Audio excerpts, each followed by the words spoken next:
affects wildlife. We are here to learn about how artificial light at night affects wildlife behavior and our ability to observe stars and other celestial objects. As we know, the downtown Miami skyline at night is quite the attraction, but the bright dome of artificial light spreads miles over ocean and land, makes clouds white at night, and disorients our resident and migratory birds and wildlife. Most residents of South Florida, especially in, our urban areas, live under a dome of light pollution and are not able to fully enjoy the cultural, ecological, and health benefits of a naturally lit nocturnal environment and night sky in their own communities. So light pollution over Miami-Dade County and the Greater Everglades will only get worse unless we treat our night environment as worthy of protection and restoration in the same way we advocate for our bays, oceans, corals, wetlands, climate, and the air we breathe. So in a moment, I will be introducing our panelists, but I see that our very own Mayor Danielle Levine Cava has joined us. Thank you so much for joining us tonight. She will be providing some opening remarks. Welcome, Levine Cava.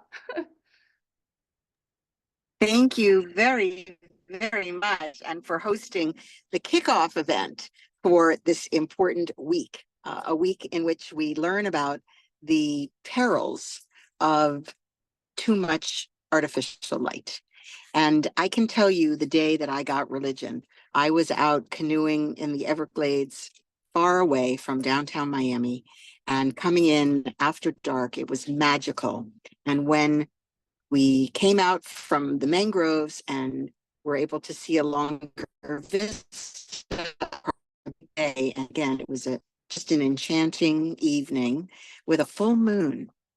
The light in the distance of Miami assaulted our vision.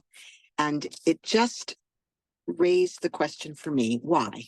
Why is it necessary to have all those lights on at night? And we know now that I am mayor, I was not mayor at the time, that the downtown especially is filled with buildings that could turn out their lights at night and do not.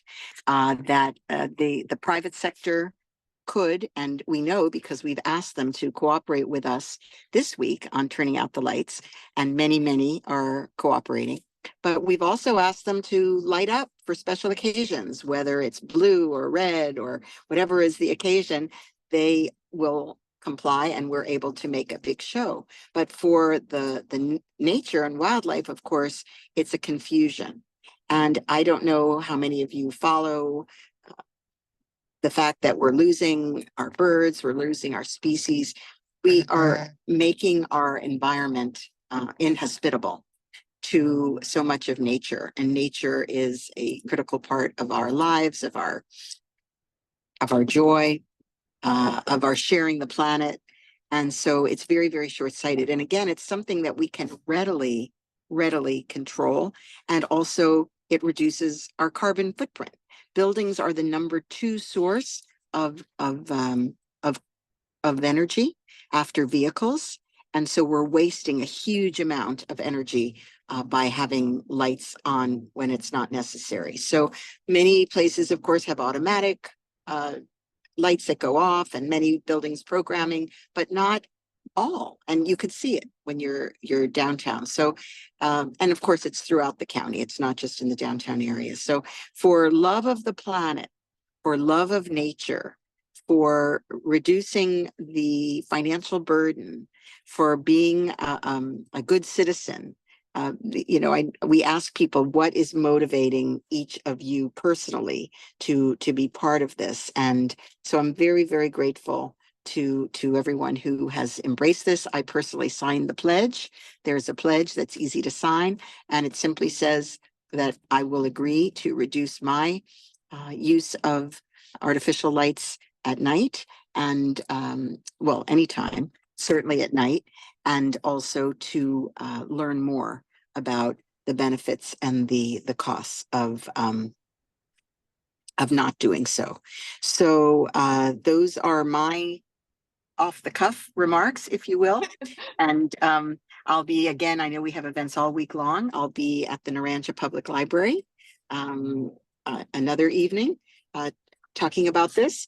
And and I'm just delighted that we did it last year. I believe we did it the year before as part of county, and our Office of Resilience has taken the lead. Thank you so much. And thank you for Tropical Audubon for always taking care of these things with us.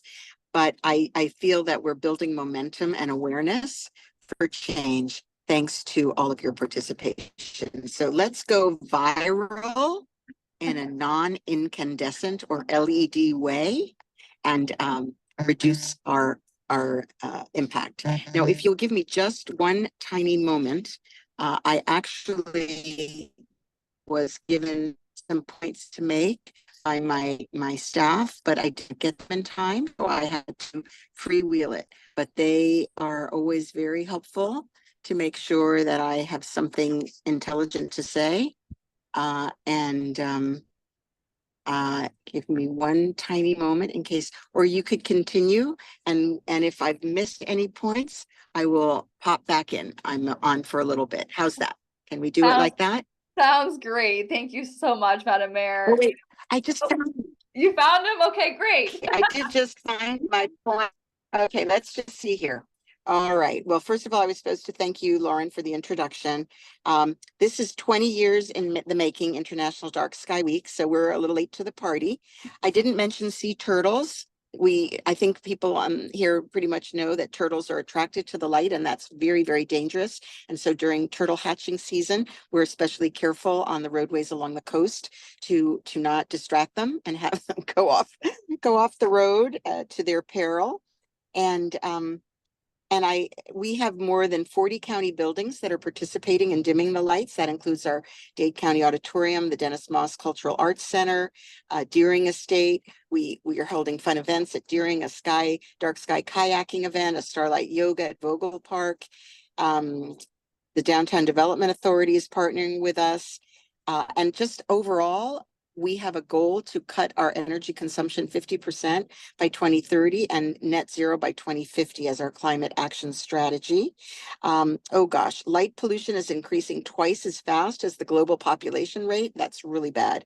At least 83% of the world's people now live under light polluted skies. Oh dear. So let's join the pledge. And let me say finally in closing, the greatest thing about turning out the lights is that you get to see the stars. So let's all enjoy and take the pledge. Thank you, everyone.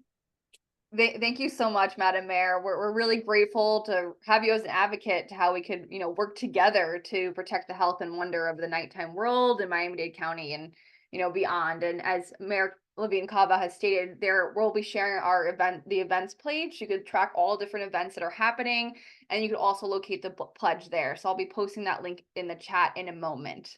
Thank you so much again, Mayor Levine Cava.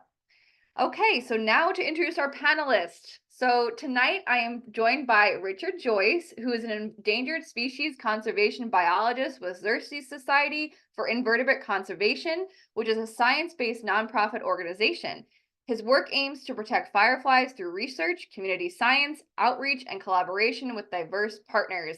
Welcome, Richard, if you mind giving a little wave there. I know you did before, but I know we have a lot of people on the screen. Thank you so much. Next, I'm joined by Brian Raposa. He is our field trip coordinator and a board director at Tropical Audubon Society. He retired as an environmental science teacher within Miami-Dade County Public Schools. He is the author of Birding Florida, which is a guide to more than 200 prime birding locations in Florida. Welcome, Brian, if you get everybody a wave. Next, we are joined by Anthony Sleeman, who is a conservation photographer from Venezuela, who is passionate about capturing the stunning beauty of the Everglades and South Florida's night sky. Through his work, he aims to inspire others to explore the Everglades and join him in preserving this unique ecosystem. Welcome, Anthony. Give a wave there. Thank you. And finally, we're joined by Deanna Umpere, who is a geoscientist, geographer, certified planner, grassroots organizer, and educator. She served as president and vice president of Dark Sky International, leads Night Sky Conservancy of Florida, and coordinates a regional initiative to increase public engagement for the protection of the Greater Everglades nightscape environment. We would not be here without her. Welcome, Deanna. Give everybody a wave. Thank you. All right, so now we're going to dive right in, okay? We're going to start off with Anthony for his presentation titled Everglades After Dark. Take it away, Anthony. You could share screen now.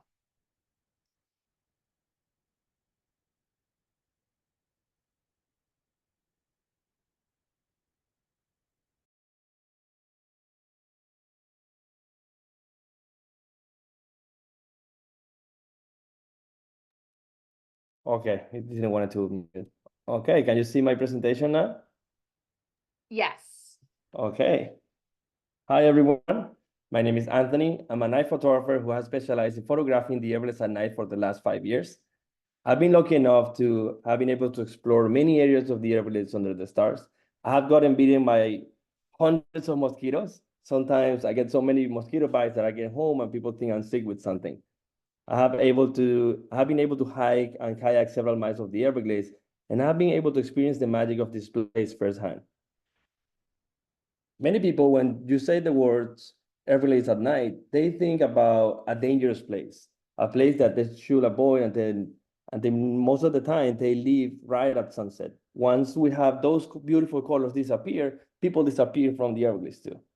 But if you stay a little bit longer and give it a chance, and you are blessed with clear skies, you might see something like this.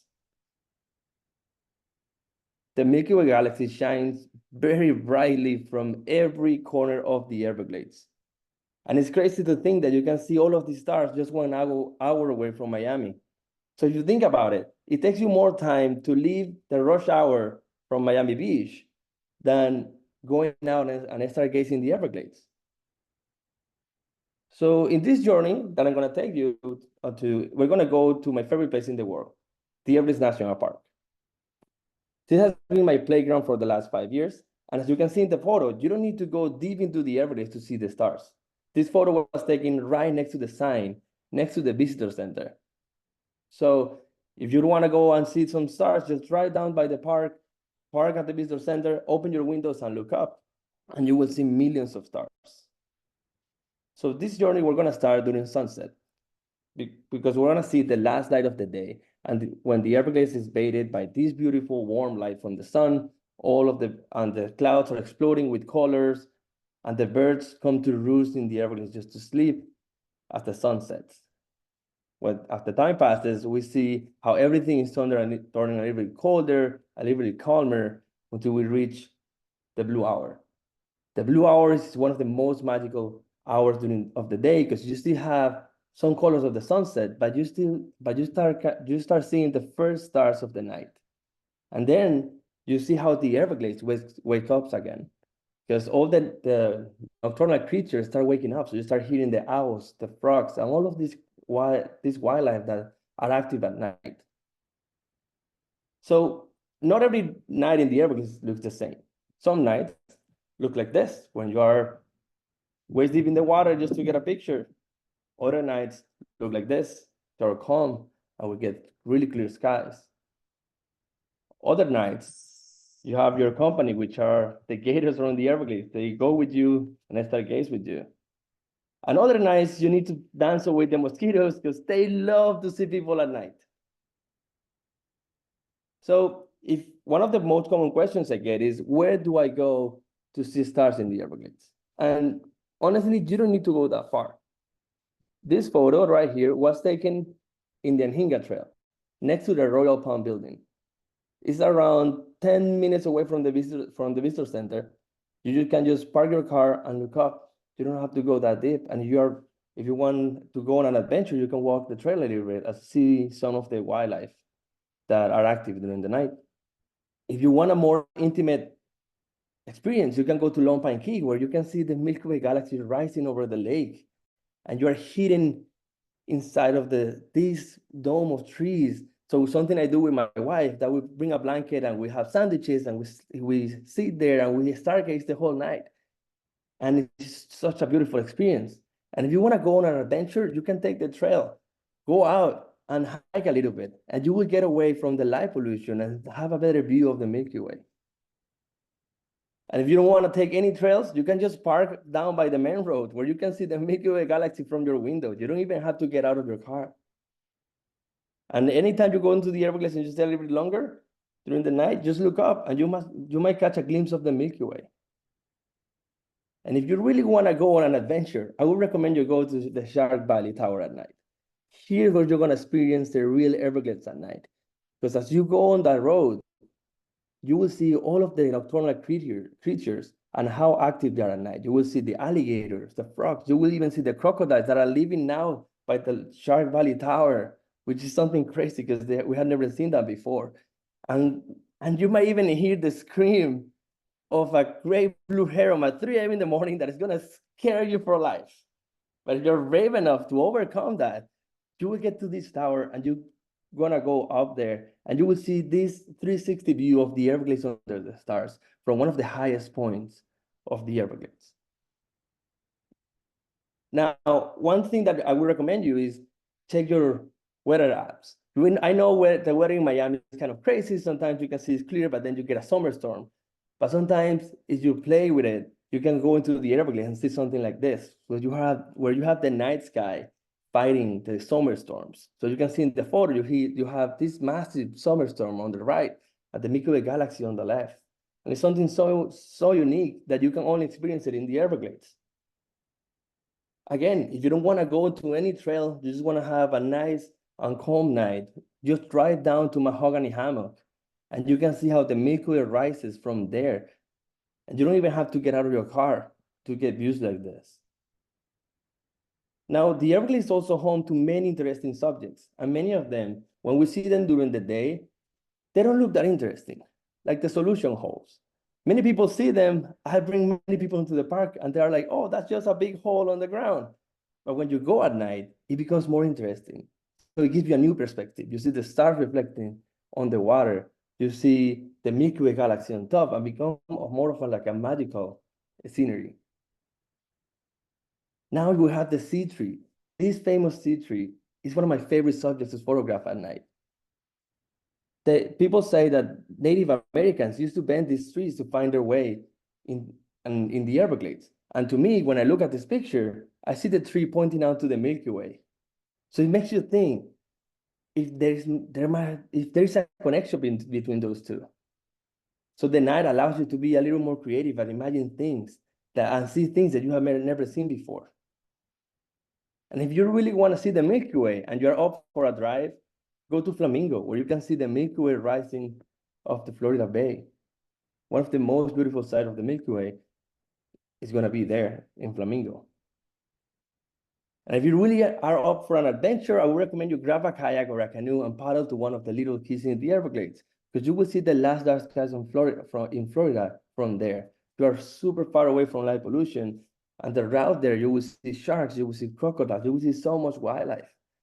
And after all that work of kayaking to that location, you will be gifted with a sky like this. And it's something magical that you will only experience in the Everglades again. Now, I have spoken about the stars, the Milky Way, and many things. But did you know that the night sky sometimes it brings us gifts, like the comet Neowise? This comet passes by every 6,000 years. So this is a once-in-a-lifetime experience. This has been one of the most difficult photos for me to get because it took me 2 weeks to photograph it. And I remember this moment like it was yesterday. I was waist deep in the water, in mosquito-infested water. I was getting destroyed that night with mosquito bites. And I remember I saw the comet, and I could see it with my naked eye. I could see the tail. I could see how the comet was moving. And suddenly, all of the mosquito bites, all of the noise disappeared. It was just me and this comet that passes every 6,000 years. And then I turned my head around, and I saw the Milky Way galaxy rising from the other side and the stars reflecting on the water. And it was such a magical experience that it's an experience that makes you think about everything about your existence in the universe. You're looking at a comet that's 6,000 that passes every 6,000 years, and a galaxy that's millions of miles away. So it will make your mind explode. So if you haven't done this, take a drive to the Everglades and you might see something like this. We're also gifted with meteor showers, and some of them you will see around 100 meteors per hour. So just grab a chair or a blanket and head down to the Everglades. Bring your friends, some sandwiches, some snacks, and sit down and look up. And trust me, you will scream every time you see one of these big ball of fires flying through the sky. It's such a unique experience. Now, we also have the moon, which is something I always try to avoid because when you have a full moon, you don't see much stars. So that night, I decided to head down to the Everglades to see the moonrise. And it's such a magical experience because you see as the sun sets, everything does darker. But once the moon started to rise, the lights start coming up again. And you will see your own shadow made by the moonlight, which is such a crazy thing because I never thought you could have a shadow at night. And this is how the moon sets in the Everglades. You can see the movement and the changing colors while the moon sets. And of course, we'll have our famous wildlife in the Everglades that are pretty active at night, like the alligators or the grasshoppers that are crazy at night. And then the owls. This is one of the creatures that I love to see at night. After a long night of shooting, if I see an owl, that makes my whole night. And they're incredible because you cannot hear them. You can, if they want you to see them, they will let you know they're there. And something real quick, if you want to go to the Everglades and see wildlife at night, don't point your flashlight directly to the animal. Try to bounce it from the floor, from your shirt, or from some other source, because that will damage the night vision from the animal, so they will struggle during the whole night after that. So now that I'm taking you through this trip in the Everglades, we went to Anhinga, Lone Pine, Flamingo, Mahogany Hammock, and all, we saw wildlife, meteors, and comets. I want to talk to you about something that's taking all of this away, which is the light pollution. This is the map of Florida, and this is a light pollution map. So as you can see, the only places that we consider night sky are the dark blues and the blacks. So all of this in the middle is light polluted. So we're losing our dark skies. And as you see, South Florida is almost white. So it's one of the most polluted areas in the country. And now in the Everglades, even though we are blue, that's around a bottle 4. So we're able to see the Milky Way from there, but that's not a really dark sky because it's getting affected by the light pollution from the city. So this is a photo I took several miles away from Everglades City, which is a town with less than 1,000 people. And you can see the light pollution that they're generating from there. This is from inside the town. You can see the Milky Way from there. And this photo represents like that battle between the night sky and the light pollution. And the light coming from the right, it's just a couple of light bulbs that they have in a roundabout. So you see just those things are taking away all of this part of the night sky. And then we have the famous USPS from Big Cypress, the smallest USPS in the world, receives hundreds of tourists every night and every day. And the light you see here is generated by just one light bulb. Just one. So imagine how the light bulb, the light in Miami, how it's affecting the night sky. This photo was taken next to the Miccosukee Casino. You don't see any stars there. It looks like daytime. This is one of my favorite photos to show because every time I show it, people are like, hey, that's an amazing sunset. Where did you get it? But this photo was taken at 1 a.m. in the morning. It shouldn't be looking like this. So all the glow that you see there is the sky glow from the city. Same location, around 40 miles away from the city. This is Flamingo. So you can, one of the darkest places in the park, when you look east, you will see the light glow from the sky glow from the city. And then this is my favorite location to photograph the sunrise. I always go here to, after a long night of shooting, I go here to catch the sunrise. But this photo was taken at midnight. So you can see all of the glow from Miami that looks like it was a sunrise. So with this presentation, I want to inspire you to go out into the Everglades and look at the stars and live this magical experience that I get to live every weekend, every day.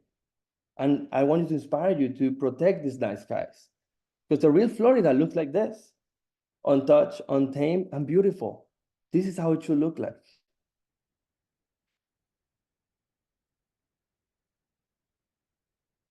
So if you want to see some more of the night sky, you can go to the Everglades National Park, where I'm having a photography gallery at the Flamingo Visitor Center.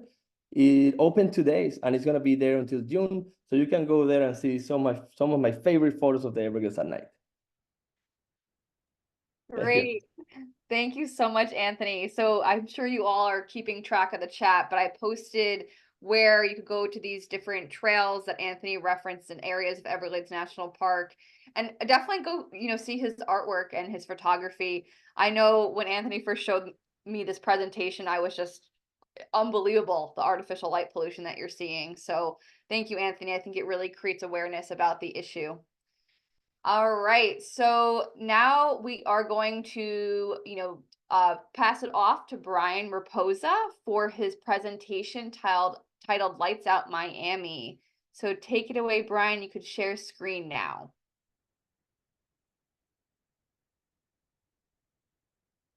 All right, good evening, everyone. Lauren, can you see the screen? I cannot see the screen yet. Okay, let me try that again. How about now? Yes, weird. Loading. Yep, perfect. All right, we are good to go. Good evening, everyone.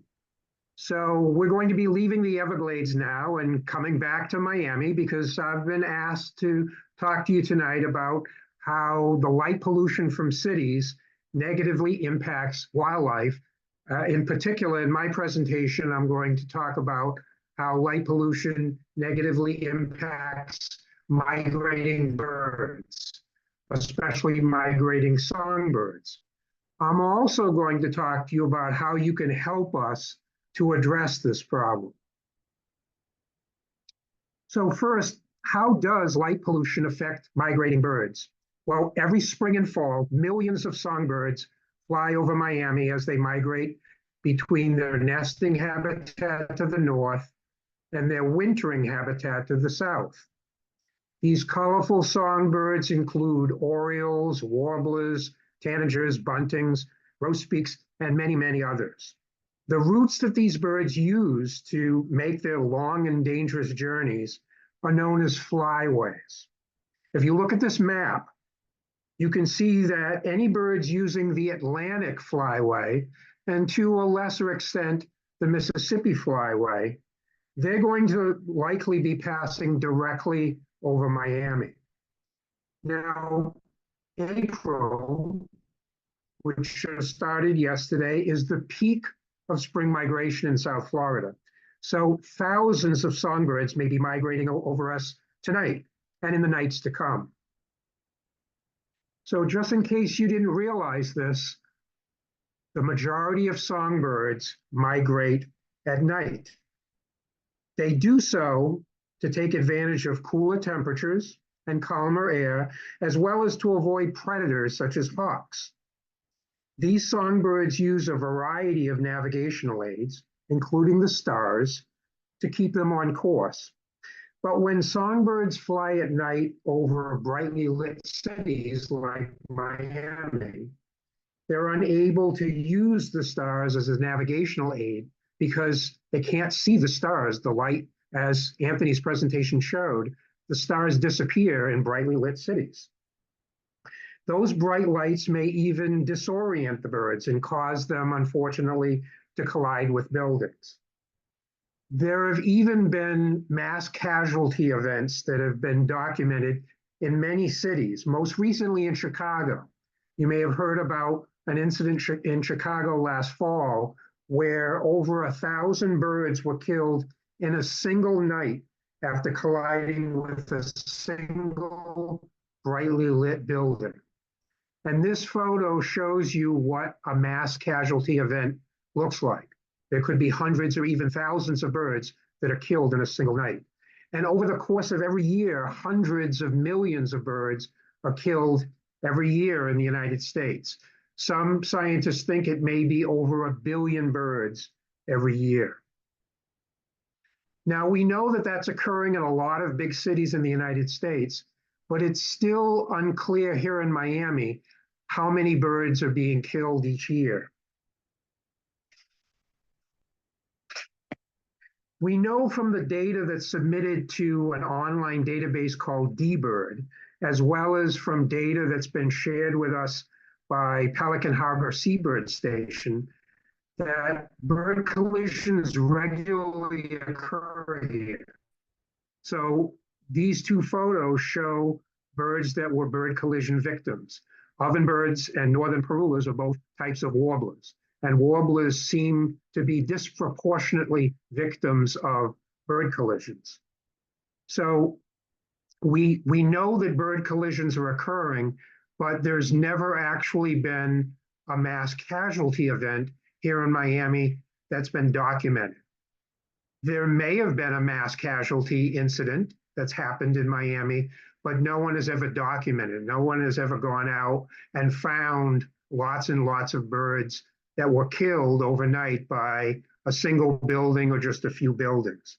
So we need people to go out and check in early in the morning to see if bird collisions are occurring and if certain buildings are causing lots and lots of birds to collide with them because of unnecessarily bright lights. So we need to collect data, and not only will the data tell us how many birds are being killed, it'll also tell us things like the time of year, the time of day, and the weather conditions that are most likely to cause bird collisions to occur.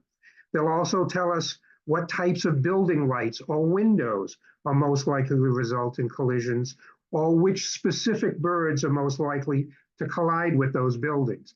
Because some birds, as I just mentioned with ovenbirds and northern parulas and other warblers, are more likely to collide with buildings than some other species.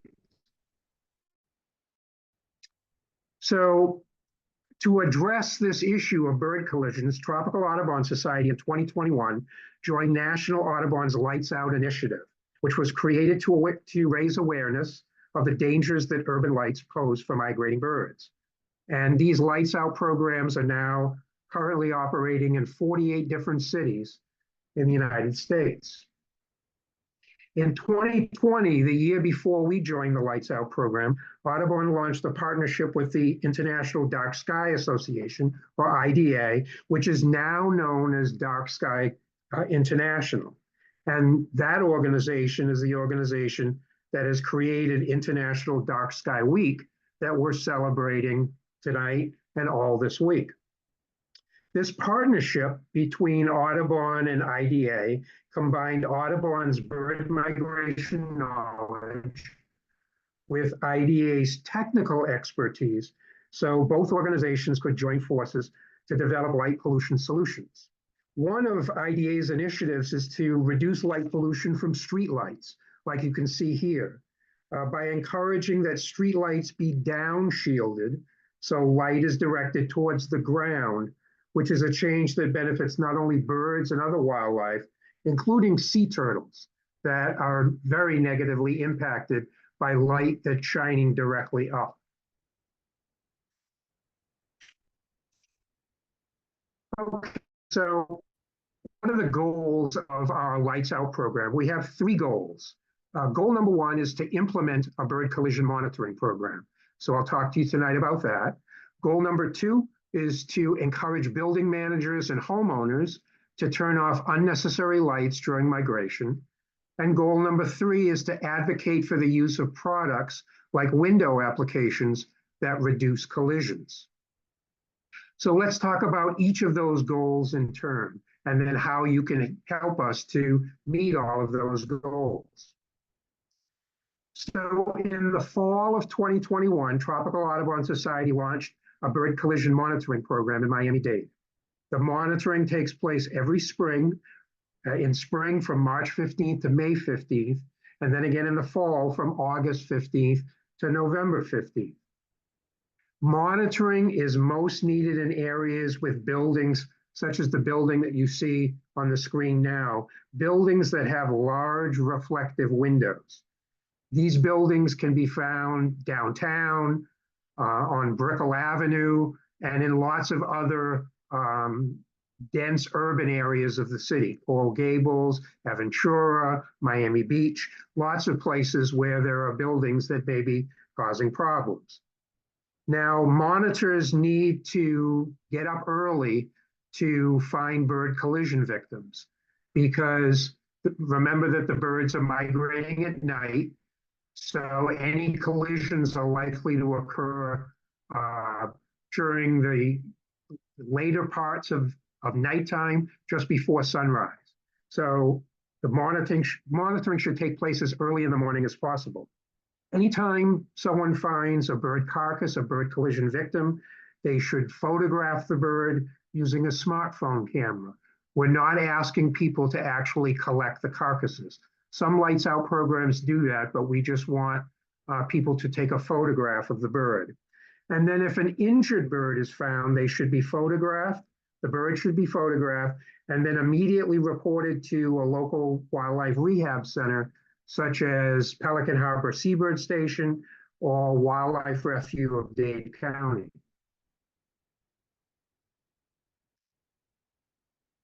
Now, how do you know when to go to look for bird collision victims?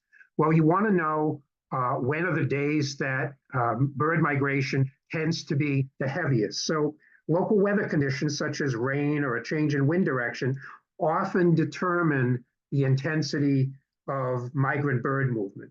So collision monitoring volunteers are encouraged to use Cornell Lab of Ornithology's Birdcast migration dashboard to arrange their or schedule their surveys to coincide with the movement of large numbers of birds. So I went on the Birdcast website and I looked for what happened with bird migration in Miami-Dade County last night. And Birdcast estimated that over 160,000 birds were migrating over Miami-Dade County just last night. Now, how do they know that? Well, what they do is they use Doppler radar, which is the same kind of radar that's used to predict the weather. So the Doppler radar also picks up the movement of birds as they're migrating from one place to another. So Cornell can use that Doppler radar information to come up with a forecast for, first of all, for anywhere in the United States, and then make it specific for any county in any state in the United States. So anyone that wants to go out and see if birds have collided with buildings, if they check Birdcast, they can see if that previous night there was a lot of birds migrating over Miami. The more birds are migrating over Miami, the more likely bird collisions are going to be occurring. And Birdcast can also tell you even the types of species that are most likely to be migrating over Miami on any particular day. So Birdcast can be a very useful tool to use to help volunteers that are collecting this bird collision information to know when to go out. They don't have to go out every night, but when it looks like it's going to be heavy migration, those are the nights that we'd like them to go out. So how can someone become a bird collision volunteer? Well, it's very simple. You simply go to Tropical Audubon's website and go to the Lights Out Miami page on our website, and there's a button that you can click on to volunteer. So once you volunteer, I get that information, and I will then send you all the details that you need to begin collecting bird collision data. So all of the bird collision data is submitted to that website that I mentioned before called dBird, and the URL for that is dbird.org. So every time someone submits data to dBird, they should be providing a number of different items of information. The location where the bird was found, the species if known, the sex and age of the bird if known, the date and time the bird was found, the status of, was it dead or was it injured, the cause of death or injury if known, upload the photograph that they took of the bird, include any other notes about the bird, and then finally the name and email address of the observer. So we also ask volunteers to keep track of their effort. So there's a separate form that I provide to volunteers that they can complete every time they do a survey, where they can indicate the date of each survey, the start and end time, total time that they spent out surveying, where they surveyed, how far they surveyed, and the number of bird carcasses that they encountered, including if they didn't encounter any carcasses at all. Having 0 results is just as important to know as actually finding bird carcasses. And to be honest, we hope that in most cases, people don't find any bird carcasses. We don't want birds to collide with buildings, but the reality is we know they are. So I've been doing a lot of interviews since we've started this bird collision monitoring program. And one of the first questions that journalists often ask me is, how is the bird collision monitoring going? And I have to be honest with them, it's not going as well as I originally hoped, because we're getting a number of volunteers to click on that button on our website, and I'm sending the information to them on how to collect the data, but they're just not going out and collecting data. So we really need to find people that are going to be dedicated to actually complete the surveys once they volunteer. And we hope some of you out there are going to do exactly that, that you'll go to our website, go to the Lights Out Miami page, click on that volunteer button, and start collecting data for us. Because the only way that we're going to convince, say, the Miami-Dade County Commission to implement a lights out ordinance is if we have enough data to show that light pollution is actually causing bird collisions in the city of Miami. So let's move on now to our second goal, which is trying to reduce light pollution in our cities. So let's talk about turning off unnecessary lights. We'll start with high-rise buildings. So it's estimated that about 56% of fatal window collisions occur in high-rise buildings. So we're encouraging high-rise building managers to join our Lights Out campaign to reduce bird collisions by turning off their lights, especially during the peak of spring and fall migration. So they can turn off exterior decorative lighting, extinguish spotlights or floodlights, substitute strobe lighting when possible, reduce lobby and atrium lighting where possible, turn off interior lighting, especially on upper floors, and downshield exterior lighting or limit it to ground level. Now, the other 44% of window collisions occur in buildings that are less than 4 stories or in single-family residences. So we're also encouraging homeowners, especially homeowners of single-family residences, to join our Lights Out campaign by taking what we call the homeowners pledge. So they can go to our Lights Out page, and there's a homeowners pledge button that they can click, and they can promise to turn their lights off during spring and fall migration. So some of the things you can do is during migration, turn off spotlights and or other decorative lighting between 11 p.m. and sunrise, turn off any interior lights during that time, draw the blinds and shades, use down shielded lighting outdoors, and where possible, put outdoor lighting on timers or on motion sensors. So to date, we've had 68 Miami-Dade residents that have taken the homeowners pledge. So I know there are more than 68 people that live in Miami-Dade. So any of you that have not taken the homeowners pledge, I strongly encourage you to do that. Okay, finally, let's talk about what bird-safe glass means, or bird-safe windows. So bird-safe glass is any glass that's designed to be a visible obstacle to birds while remaining transparent enough for humans. So you can see in this picture that this building has bird-safe glass. So it has lots of little dots on each window. And to prevent bird collisions, those markings, those dots on the windows, have to be spaced no more than 2 inches apart. When these markings are on the windows, the birds can see the windows and they're less likely to collide with them. On windows that don't have these markings or have markings that are more than 2 inches apart, the birds don't see the markings as well, and they're still likely to collide with them. So if you install bird-safe glass in your home, those windows are a little bit more expensive, about 5% more expensive than regular glass, but you are going to be significantly decreasing the amount of birds that may be colliding with your windows. Now, if you want a less expensive alternative to replacing your current windows with bird-safe glass, you can use window applications.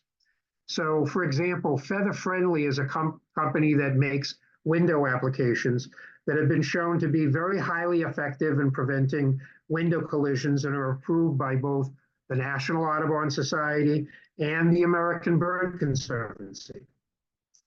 So thanks to Tropical Audubon board members Mark and Ileana Kramer, who are Feather Friendly ambassadors, Feather Friendly decals have been applied to windows at our headquarters, which is called the Doc Thomas House.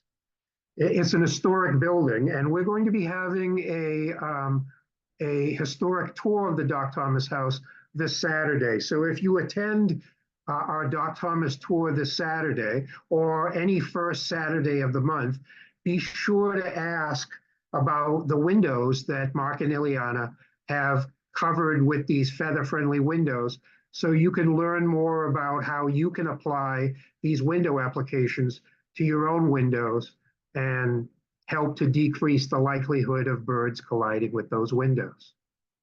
So with that shameless plug, I will end my presentation. Thank you all for listening, and I hope that you'll go to our website and help us to reach our goals of decreasing bird collisions due to light pollution. Thank you. Fantastic. Thank you so much, Brian. As a reminder, everyone, we'll be saving questions for the last 15 minutes of all these presentations. So keep in mind the questions you have. And I've also been posting some relevant links in the chat. So we are at 7:22. We're going to move right on to our next presentation. So up next, we have Deanna with her presentation titled Power of Storytelling to Protect the Night. And I will share screen now for you. Okay. Thank you. Okay, I can start. You hear me okay? We can. I just need to stop share for Brian's end. Okay. Okay.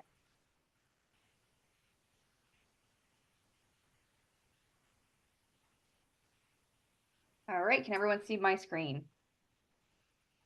All right, Deanna, you're up. Yeah, sounds good. Do you want to put it in the play? Oh, yeah, perfect. Okay, sounds good. Well, good evening, everyone. Thank you for staying with us this far, and please stick around because I am going to do my best to be very brief because the next presentation is something that I really don't want you to miss. So storytelling, why is it powerful? Why is it key, important to protect the night? So first, let me just start by saying that I do not consider myself a storyteller at all. I mean, I went to school to be a scientist. You know, I like numbers and graphs and all that stuff. But if by any chance I happen to move the heart of any of you tonight or inspire you to tell your own story and to share those stories of your own about why you advocate to protect Earth at night, then I hope that's the biggest takeaway overall. That basically we can all be storytellers. And in fact, I think that we must. So what do I mean by storytelling? There are plenty of resources out there. You can Google the heck out of it and find all kinds of tips and tricks and best practices and training and all kinds of things. I mean, it's like the new thing. Everybody talks about storytelling, blah, blah, blah. But for me, I didn't become a storytelling because of any of that. It was kind of out of a necessity. And so kind of my simple way to explain to me what storytelling is basically realizing that in any form of advocacy that you do, whether it's legislative, talking to your mayors, writing letters and doing all that, storytelling is the indispensable tool that helps make connections with people. They are the things that make long-lasting memories. And they might just change somebody's mind, or they might convince somebody to actually care. Stories make us laugh, they make us cry, they make us worry, remember, relate, happy, question. Powerful stories can come in many forms. They can be real, fictional, they can be funny, sad, sarcastic. They can be about the past, the present, or the future that we hope for, or maybe the future that we fear. They could be stories where the characters are people, or some of my favorite are actually stories where the characters are animals. They can be interactive. And I tried that not long ago where, I had the audience kind of participate in the story. Somebody read one part and somebody read the other. So there's ways to involve the audience in the storytelling. They can leave you wondering, hoping, perhaps even questioning what you thought that you knew. My question to you, and you can put it in the chat, is how many pie charts, graphs, maps, and math formulas do you know that can do all that? Curious, how many people are saying that? I can go in the chat. But I'm going to guess that most of you realize that you can't really quite get that, breadth of experiences, that breadth of feelings, of emotions from just looking at numbers, or looking at their representation from different forms. So that's why, despite myself having a background as a scientist, went to Cornell to study electrical engineering, ended up being a geologist and practicing that field for a while. I came to realize that no matter how much data I gather, no matter how hard I work to prove a point using science, that I was more likely to recruit people, a new volunteer, to convince a decision maker, if I can make a memorable connection. I just have not been able to do that kind of connection without including stories. So allow me to start by just sharing, and I don't know if I can see, I'm sorry, I forgot to tell you. Oh yeah, you can go to next, sorry. Yeah, I'm going to share 2 stories. You in the next slide? Yes. Yeah, you are, okay. So hopefully what you see in the screen, it's not working quite for me here. You see a photo of a sky globe with a quote? Yes. You see that? Okay, yeah, for some reason it's not refreshing on my end. So this quote, this slide that you see in front of you is something that I have been using quite a lot for presentations when I educate about what is light pollution. And this was taken in the county that I live in Broward County.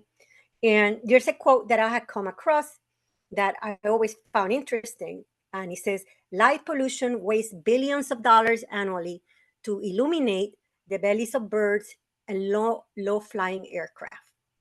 And it was said by this guy who I did not know much about, other than he wrote a book that I bought, and have to admit that I haven't read most of it. But I wasn't sure, who he was. I went, as I looked at, why is it that that particular expression is so meaningful? And I always think, think about the person who said it and see what that tells me. So next. And hopefully what you see here, and again, for some reason, my screen is not refreshing. Everyone should see where it says 1956, Timothy Ferris. Okay, great. Okay, good. Okay. Yeah, because it's not refreshing on my end. Yeah, so what you see in there is Timothy Ferris in 1956 in Key Biscayne. That's where he grew up. He was born, he's a Miamian, or however the right way to say it. And that's when he acquired his very first telescope. During that time, he was able to see what is called the Mars opposition. Next slide. You see that during that time, in the early 60s, he and a bunch of other students from the school, from their high school, even formed an astronomy club. And I didn't know that there was actually a Key Biscayne astronomy club at one time. Next slide. Fast forward, this gentleman ended up becoming a very well-known, award-winning author. He doesn't live in Florida now. He ended up writing, I can't even remember just how many different famous books that he's written. You might have even seen some of his PBS specials that he's done. Well, it turns out that you might have all heard of this spacecraft called Voyager. There's like 2 of them. And they were launched sometime in 1977. And they're flying around somewhere outside of I think both of them might be outside of the solar system already. And they're carrying within them a phonograph, a record of Earth sounds. And that recording was made by Timothy Ferris. And it was Carl Sagan himself that asked him to do it. I was so struck by that interesting story that I ended up writing to him and trying to find out a little bit more. I figure chances are very low that he's going to respond to me, but sure enough, he did. And what I found interesting that he, as he said, I hope you don't mind that if I share that there was once a kid that lived in Key Biscayne that loved its starry night sky.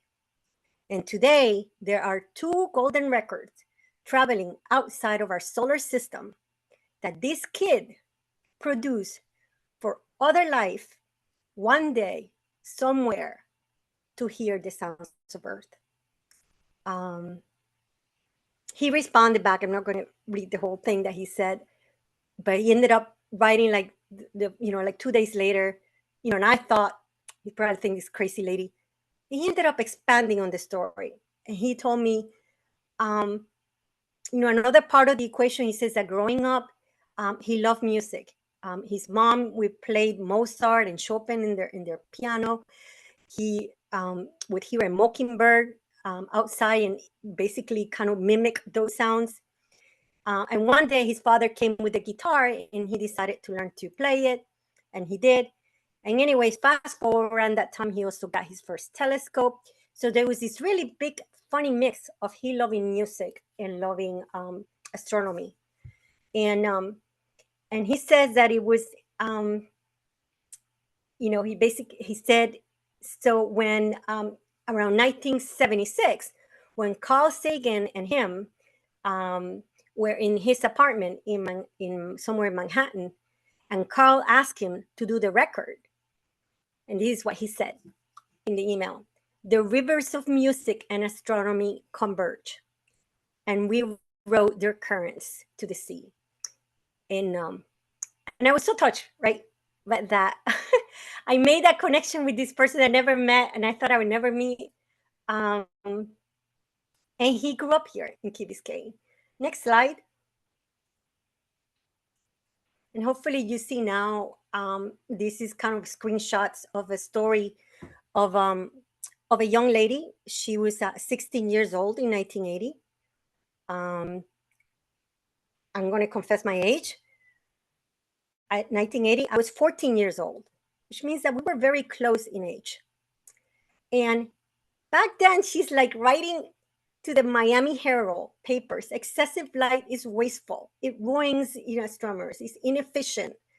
And she even pointed out in her writings, in her op-eds, that the light, impacts birds. It creates bird kills. This is like, again, 1980. That's a long time ago that she said this. And she tried to influence to get, lighting ordinances passed and stuff. So to me, it was just amazing what a 16-year-old did back then. Next slide. This was just a funny one, that this was like 2 years later. There was some kind of public meeting where there was some astronomer showed up. And it turns out that the one of the people that was in that meeting was the CEO of FPL. And the astronomy guy, which is very common, they're kind of wise. And they asked a question, and asked them, what they were going to do about light pollution. Their response from FPL CEO was light pollution. And so he said, well, I'm an amateur astronomy, and, and I can see planets, can you do something about light pollution? The article ends by saying, as of Monday, FPL finance is still scratching their heads, right? So I don't mean to restart, this again, where it's a story of sarcasm. It's like, we've known that light pollution is an issue. Next slide. So one of the, as I share stories from others, and I'll just share as briefly if I can, a little bit of my own, why the heck am I doing this work? Because that's not, I went to school to do something completely different. And hopefully you're seeing a picture of little baby me. There was a time when I was cute. With my father, who, has had a huge influence in my life. Next slide. One of the things that he encouraged me is loving sciences. And literally, I was in love with astronomy. I mean, I've changed what kind of major I wanted like a million times. I wanted to be an astronomer. I wanted to be an astronaut, all kinds of things. And believe it or not, that passion that I have for astronomy and for the sciences inspired me to go to Cornell University. And what you see, hopefully in the next slide, which is kind of my local paper, this is in Paterson, New Jersey, that wrote about this this sophomore in college that I started in school with barely being able to defend myself in language. And, I have not owned a telescope, and at the time I was in Cornell, and we were just getting ready to see Halley's Comet. Next slide.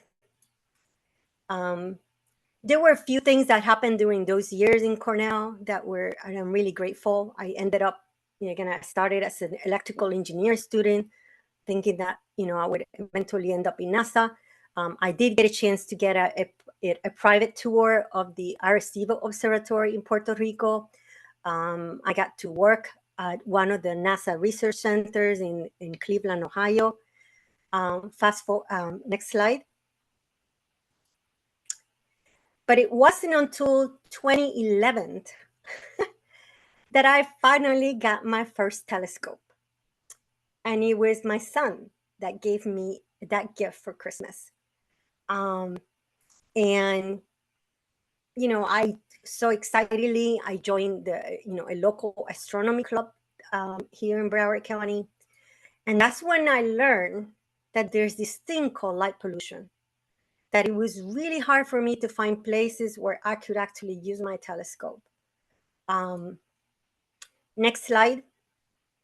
And during that time, you know, I just realized, oh my God, I'm losing this thing that had inspired me my entire life.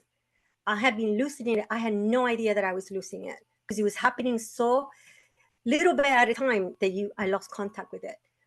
This particular photo is not a great photo, but it is memorable to me because it was a day when I was out with my son and my father, and we got to see the meteor, the Gemini's meteor shower out in the Everglades. I never got to be really good with the telescope or even with the camera. Next slide. But my son has become really good at it. And you see in the next 3 pictures or so, you can kind of fast forward to the one where you see the comet. And Lauren, if you could let me know, because it's not refreshing on my end, so I have no idea what slide you're in.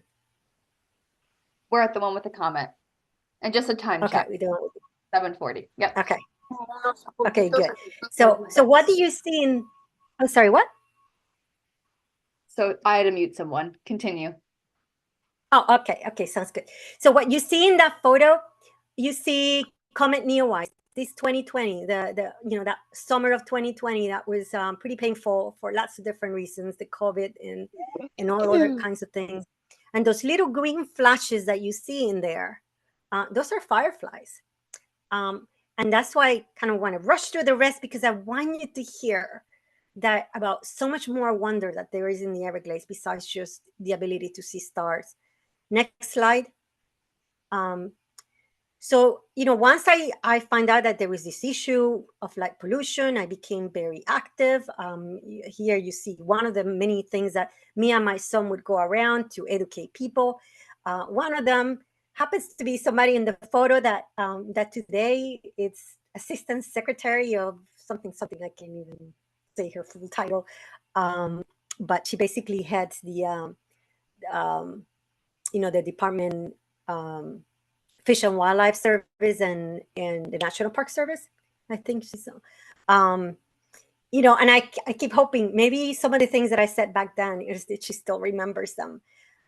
And one of the things that she did that day that she was there, I asked her to sign a petition, a paper petition that I had on that table. Next slide.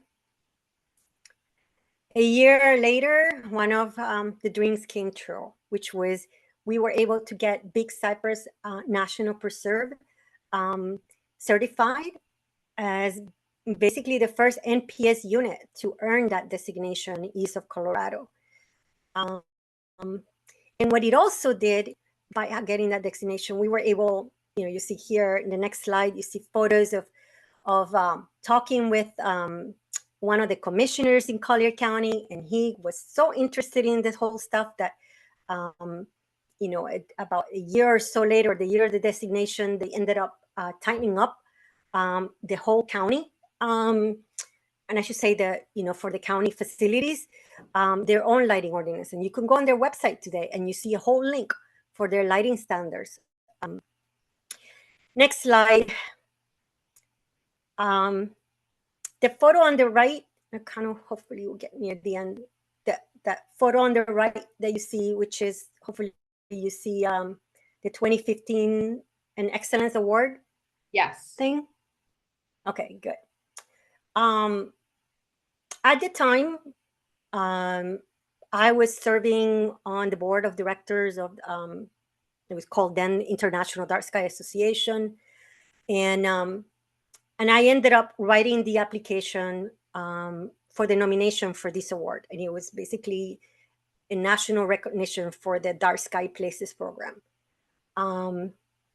And I wrote that application just where I am, except that there was one big difference. In my room, in my bed, actually it was not my bed, it was a hospital bed, was my dad. He was dying. He was in hospice. He only had a few more days left. And I couldn't do anything. I couldn't, he couldn't talk to me. We couldn't, all I could do is play music and hope that he would listen. But during that time, seeing him in that, it was part of what gave me motivation to write in for this award. And we did get it. We got the national award. Sometime around that time frame, there was this really nice article, if any of you that have ever written Last Child in the Woods, by Richard Loeb, or Lebeau, I never know how to say his last name. I was so inspired, by, the fact that he had written this article, and I decided to just kind of, send him some comments, again, not knowing whether he would, motivate him and just tell, it was more of a gratitude thing. He ended up asking my permission to include what I said to him, and he updated his article to include that. And what I said then was, part of my inspiration to protect the night are the memories that I share with my late father, such as watching the Gemini's meteor shower over the Everglades. No child or parent should be denied that right, and no child should be left without stars. And now I add it, or fireflies. Next slide. And hopefully what you see in the next slide is a photo of a bunch of very happy girls with a lot of telescopes. Is that what you see right now? Yes. Okay. That photo was taken by the Girl Scouts. I think it's Tropical Florida. I think it's their chapter, their unit is called. This was sent to me just several weeks ago from somebody who helped start an astronomy club in Miami-Dade with these girls, and they're desperately looking for, for other, astronomers that can also help and inspire these girls. So when I look at this picture, when I think of why the heck are we doing what we do, why, we got inspired to, let's keep on getting more dark sky places designated and protected. Let's figure out how we can engage more people to see what we can do about the light pollution over Miami, Broward, and other areas. And it's because of girls like them, because I was a girl like all of them, with all kinds of dreams and hopes of what I wanted to do. And I was inspired by what I could see in the sky. And we should not be denying that right to any of the kids that today are growing up in Miami or Broward or anywhere for I know in the world. Next slide. And I just send with, part of, why this year we decided to start to expand and not just celebrate Dark Sky Week, but to actually expand it and extend it to the entire month. And not just Miami-Dade, but the entire region, is because we need regional solutions. The lights in Miami do not stay in Miami. The lights in Broward don't stay in Broward. They go miles away. They can be seen. So next slide. And hopefully what you see in the next slide is, so now there's another petition that, I don't know if the right word is petition, but more like gathering signatures. And I'm doing this the old-fashioned way, asking people to fill out, put their names. I don't ask for their phone number, for their email, for anything, but I do ask them, put an extra message. Basically, that little message area is where you get to tell a little tiny bit of your story as to why do we want the park, the National Park Service, to work hard to earn this designation. And what we make sure, what I've made sure in the past when I've done this, is that we hand deliver the petitions. And I can tell you just how many times is actually that column all the way on the right, where I see the superintendents read. They care. Stories matter. Stories are really the only thing that can change anything. It is not, I mean, as much as I love science, you have to connect things, people. You have to tell things in a way that people can relate and that they can care. So with that, I'll end with the last 2 slides that I have in there. One of them, and while I worked, I was working at Sierra Club as of last years. I'm not employed right now, but when I got a chance to work with them, I started a petition to basically get, have people ask all their mayors to lead, to basically, do kind of, what the Miami-Dade mayor is doing. It's just lead by example. And so I can gladly share that wording on that and encourage you to do that. And next slide. And on the next slide, I'm really happy that Richard is going to talk next and tell you about Esperanza, which means hope in Spanish. And I left you with some homework so that you can read more stories. And that's it for me. Thank you, Deanna. That was great. We're a little bit over time, but I'm going to jump right into Richard's presentation. Richard, you want to start sharing screen? Thank you so much. Take it away. Give me just one second.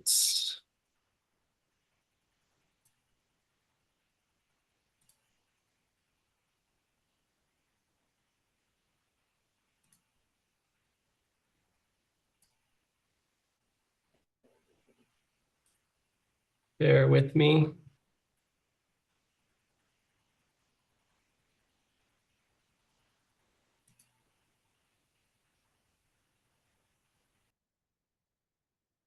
Just need to get my notes.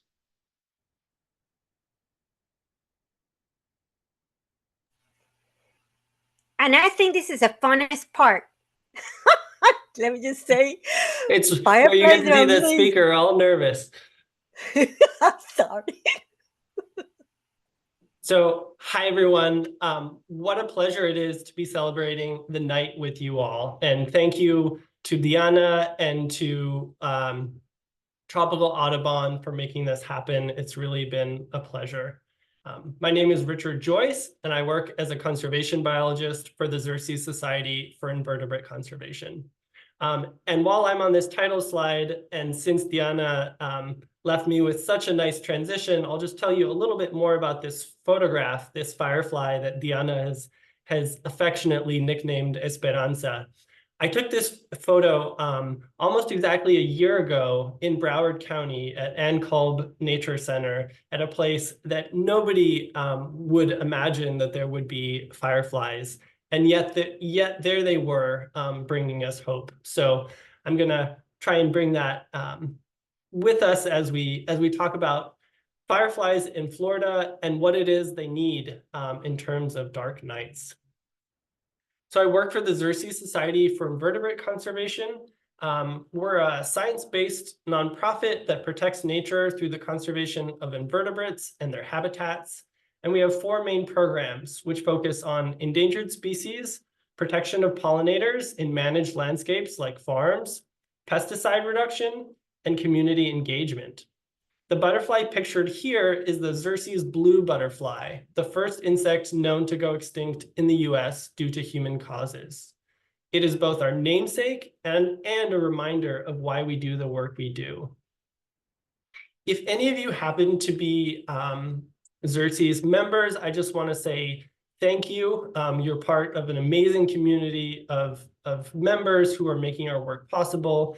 And if any of you would like to learn more about becoming a member, you can check out our website. So I can't tell you how many people I've heard say that Florida doesn't have fireflies, or that they've lived in Florida for years and years and have never seen a firefly. To me, this is tragic because Florida actually has at least 53 species of firefly, more than any other state.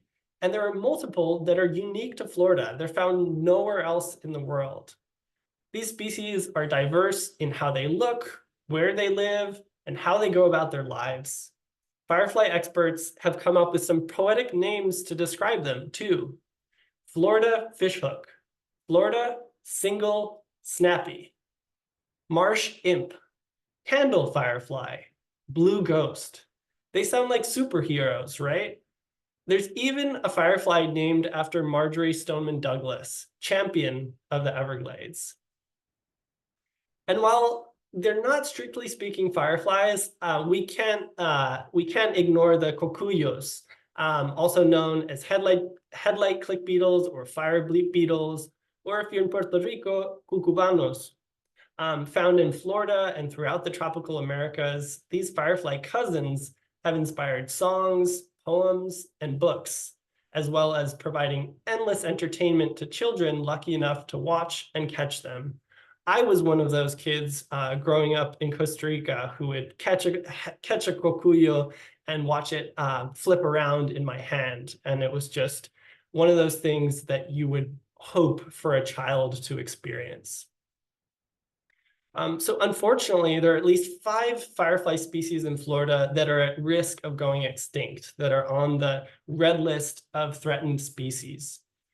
Habitat loss is one of the biggest problems they face, but light pollution is a major threat as well, for reasons that I'll explain a little bit more about. I'm going to try and play this video, and you may have to lean in a little bit to see the little flickers. But this video was taken in Everglades National Park at Flamingo. And if you went out at night almost anywhere on the Florida Peninsula or Keys 100 years ago, you would likely have been witness to a scene like this. Firefly flashes are a beetle's love song. Pulses of light emitted in the hopes of finding a mate and attracting a mate and creating the next generation of fireflies.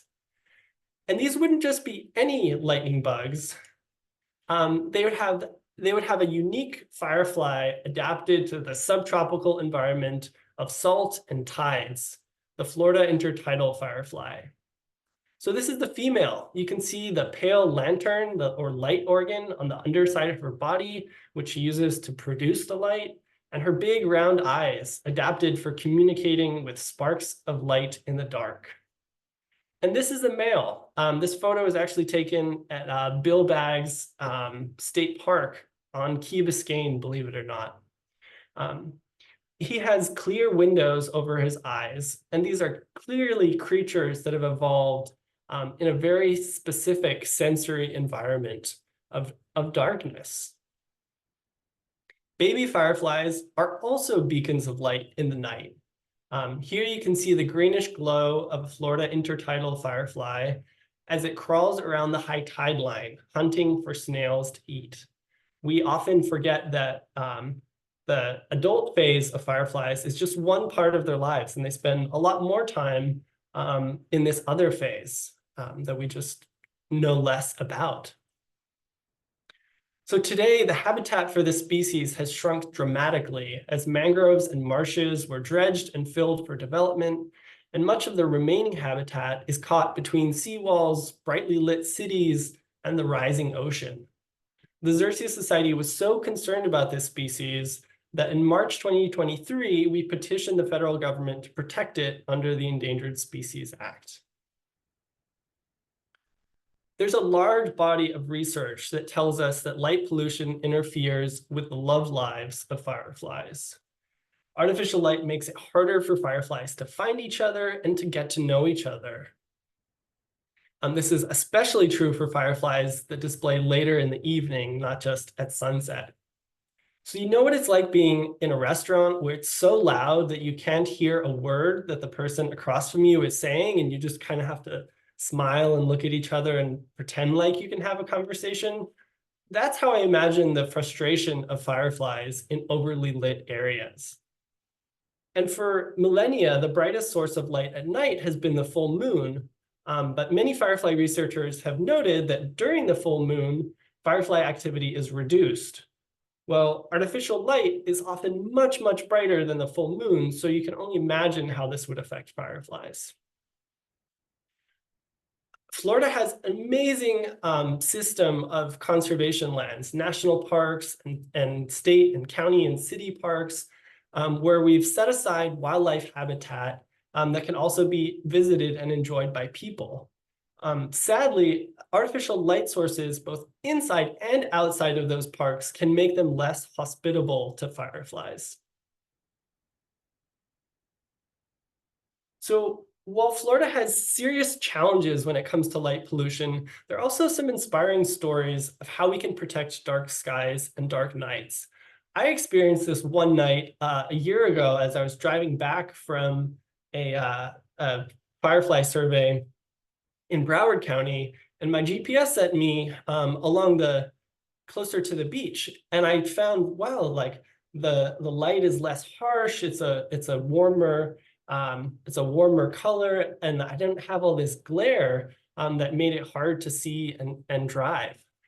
So consider the progress that's been made with ordinances in communities with sea turtle nesting beaches. What would it look like if we expanded this approach to other places besides beaches? And this photo in the lower right, I took in Everglades National Park at Flamingo at the campground bathroom. I just love that it was something so simple, a design feature of using a downward shielded red light, which is less bad for wildlife and also preserves our night vision better, is better for the night sky. So small actions like this really add up, especially when there's a broad vision and a policy to guide them. I just want to end by inviting you to get to know your fireflies and how to protect them. And one way that you can do that is by checking out a recently launched project of the Xerces Society called Firefly Atlas at fireflyatlas.org. It's a place where you can learn more about firefly species, and you can also participate in firefly community science. So the Firefly Atlas provides data sheets and survey protocols and a data portal for sharing what you find. It's a wonderful thing to experience moments of awe while gathering data that will be harnessed for conservation. So with that, I just want to say thank you all for your attention tonight, and thanks again to the organizers of this fantastic event. Fantastic. Thank you so much, Richard. That was great. So I know we're a little bit over time, so if you feel free if you have to log off, but we hope you stick with us if you have any questions. As a reminder, you can use the raise your hand feature and I will unmute you for asking a question. But we do have some questions in the chat for our panelists. So Karina Gomez asks, many Miami-Dade schools leave their night lights on at night. They are bright white LEDs which are affecting wildlife in suburban neighborhood. Does anyone know who overlooks this and how we can get the schools to turn off most lights? Anybody have a response to that? My first reaction is that, you know, it might be a safety concern for public schools. But I would think that the school board, if there's some kind of, you know, you could retrofit lights to include shielding, so it's more downward directed and spreading the light on the ground where it's needed. But feel free if anybody else wants to chime in from our panelist. All right. Brian, I don't know about you. You worked for a school. Do you know, would it be the school board? I would assume it would be the school board. Yeah, Okay. it's probably not a decision of the individual schools. Right, right. Okay, great. Thank you. All right. So we have another. You know, the only thing that I would add to that, Sure. the only thing that I was going to add to that is that when you know, kids are amazing advocates. Get a bunch of those kids that care to actually be the one to go to the school board and talk to them. That's There's great. more likely to be change than if it's the parents. Yeah, that's great advice. Yeah, get this some of the children to reach out. All right, we have another question from DL Southeast. Are we able to put red film over our outside lights? Anybody of the panelists want to take that? I can take that. I think I don't know about the particular type of film, but there are products out there that can shift your lights to a redder light. So I worked, for example, at a national park in South Carolina that had a firefly viewing event, and during that time, they would put kind of red gel filters on their lights. I think you just want to be careful that it's not like a fire hazard by putting something up close to the bulb. Right, that's great advice, and I could add to that too. So in my previous career, I worked for Florida Fish and Wildlife, actually in the sea turtle program. And the best thing is really to retrofit the light to actually get a long wavelength light bulb, so that amber or red color that you saw in some of Richard's presentations. And the FWC has a wildlife lighting program, which I'll post in the chat, where you could actually find certified light bulbs and fixtures through the state of Florida. So it's a great way if you're looking to retrofit lights. You could easily find light bulbs that could fit that, or fixtures. All right. Okay. Natalie, they used to host astronomy nights at the Everglades where they had telescopes for attendees to be able to see nebulas, galaxies, and planets. I cannot remember the time of year or exact location. Do you host any of these events like these? Would like to go with a group of friends. So I think, Deanna, you could probably answer that one with all of our events and things happening.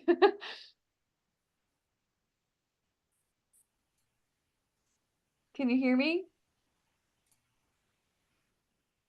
I don't know if she could hear me, but if you refer to Yes, I can. Okay.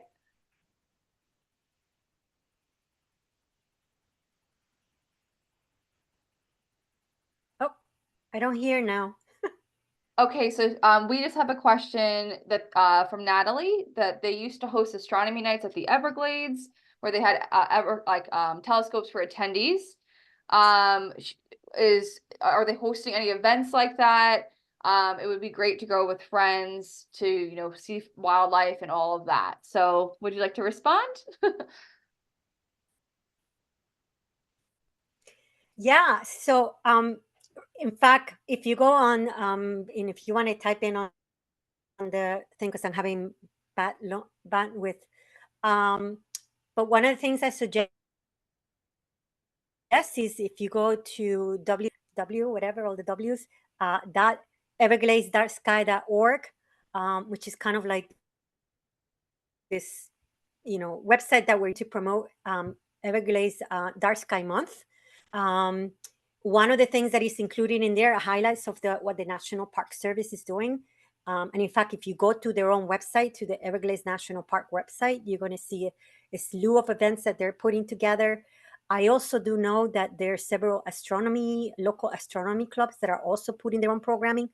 And I would say, there's a form in there. If you want to kind of follow up with any of them, feel free to, my email is in there, and I will put you in contact with, those resources so that you can kind of help track when they do those, those days that you can go out in the Everglades with people that have telescopes. And as Anthony and do, if any of you are ever interested in like doing that kind of cool photography, some of them offer special workshops just to learn to do all that stuff. Perfect. Thank you. And I posted those links in the chat that Deanna referenced earlier. So definitely click on those, and there's all those events. And also Everglades National Park has their own events listed on their national park. So nps.gov, which I posted in the chat as well. All right. So we are a little bit over. Any final thoughts, questions? Feel free to raise the hand. All right. With that, we can close. Thank you so much again to our panelists for a great talk tonight. There's so many ways you can all get involved. We hope that you join us. As Madam Mayor had mentioned earlier, sign the pledge. We could all turn off our lights and help reduce artificial light pollution in the county and the Greater Everglades. And I'm just gonna respond to this. So the lights, also the link for the bird migration, you could go to tropicalaudubon.org, Lights Out Miami, and they'll have some information there for you. So all in the chat. Thank you so much, everyone. I hope you have a great night, and hopefully we see you at some more dark sky events this week. All right. Bye-bye. Thank you. Thank you. Good night.